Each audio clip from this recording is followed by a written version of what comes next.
বিক্ষোভে উত্তাল তুরস্ক। দেশটিতে টানা সপ্তম দিনের মতো বিক্ষোভ চলছে। এমনকি আন্দোলন চলমান রাখার ঘোষণা দিয়েছেন বিক্ষোভকারীরা। এতে তোপের মুখে পড়েছেন তুরস্কের প্রেসিডেন্ট রিসেপ তাইয়েপ এরদোয়ান। বুধবার বার্তা সংস্থা রয়টার্সের এক প্রতিবেদনে এ তথ্য জানানো হয়েছে।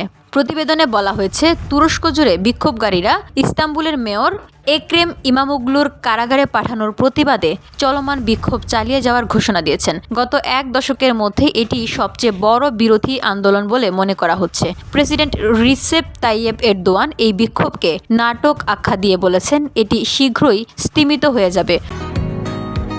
বসুন্ধরা, উত্তরা, বনশ্রী, কুড়িল ও বাড্ডা সহ রাজধানীর বিভিন্ন স্থানে অভিজাত ও অত্যাধুনিক মানের ফ্ল্যাট কেনার এক নির্ভরযোগ্য প্রতিষ্ঠান প্লেজেন্ট প্রপার্টিজ লিমিটেড। তাই আপনার স্বপ্নের আবাসনের জন্য আজই যোগাযোগ করুন। Pleasant properties limited, where destiny matches eventually.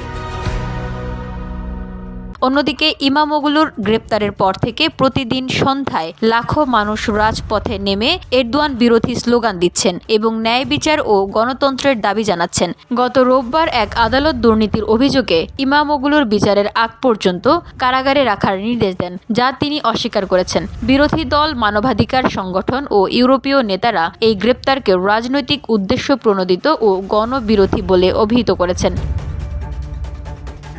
দেশটিতে বিক্ষোভ নিষিদ্ধ করা হয়েছে, তা সত্ত্বেও শান্তিপূর্ণভাবে সমাবেশ চলছে। এরদোয়ান বিক্ষোভকারীদের সন্ত্রাসী আখ্যা দিয়ে বলেন, যারা রাজপথে আতঙ্ক ছড়ায় তাদের গন্তব্য অন্ধকার।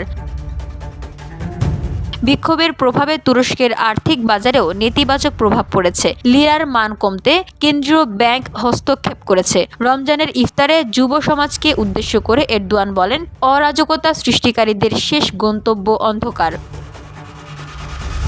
BOD Bangla news desk.